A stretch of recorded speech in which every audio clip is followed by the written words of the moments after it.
Don't despise those days, because all those days that led up to my 400 or 500 special days, all those days are the days that my life was built on. Every day that I can't trace, every day that doesn't seem monumental, was still a day that God gave me to build up for the special monumental days of what will happen in my life. Any major event that has ever happened, there's been a series of days that have actually led up to that day. And thank God that I've been in church and raised in ministry and raised in church.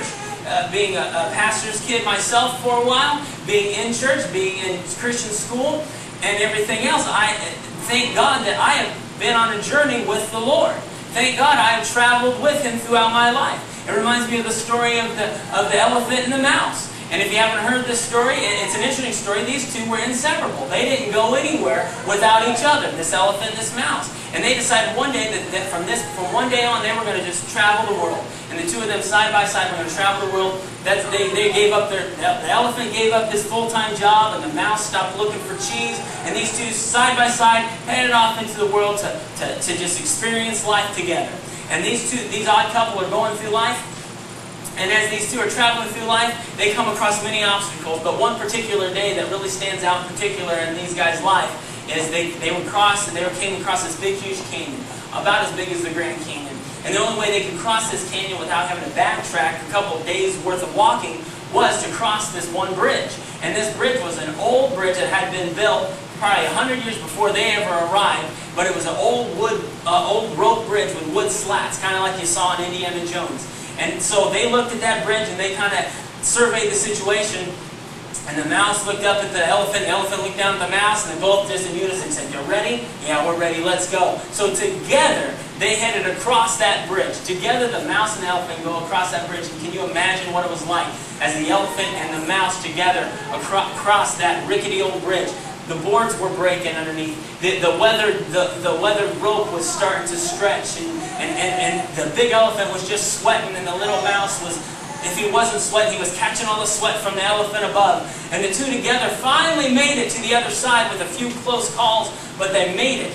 And they were getting their breath and their composure back, and the mouse looked up at the elephant and said, "Hey man, we really shook that place up." And the elephant looked down at him with just a shaking his head and said, "Yeah, we sure did." And that's how it is with God. That's how it is with God. I mean, we're the mouse and He's the elephant, and we think many times through life we've really shook the place up. We've really done something great. We've really crossed a bridge that was really hard, and look what we did. But it wasn't us. It was God that was shaking the place up. It was God that was making things exciting. It was God that was in the situation and propelling us to do some miraculous things and to be able to handle anything that comes against us in any rickety old bridge that we have to cross. It was God.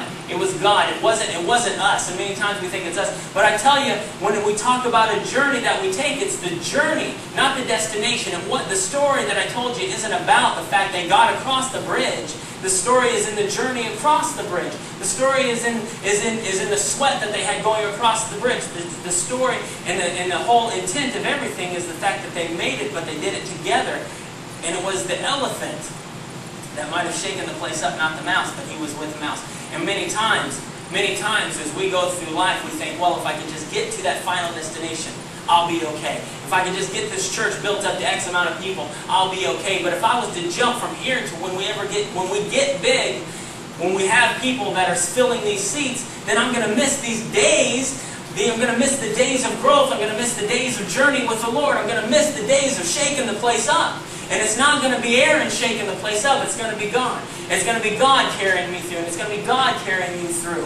It's going to be God propelling us to do things that in our minds we can't even fathom being able to do. And it's going to be God. A day is a powerful gift.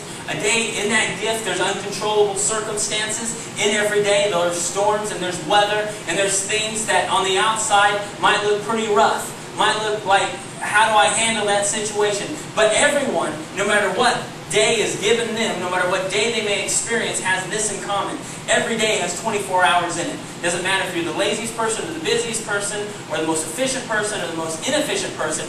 When you get a day from God, you can be guaranteed that that day consists of 24 hours. You can be guaranteed that the guy next to you who received that same day has received 24 hours. You have 24 hours given to you. Now the circumstance might be different, but everybody is on the same playing field.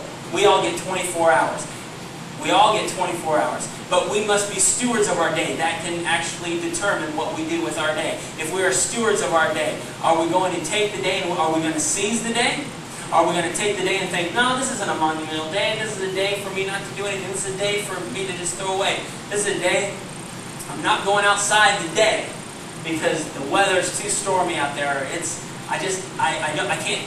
It just depends. We need to be stewards of our day. In Psalms 19:24, it says, "This is the day the Lord has made." There should be something to propel any of us to be stewards, good stewards of our day, because this is the day the Lord has made. And if the Lord has made this day and given it to you, it's something to be taken care of.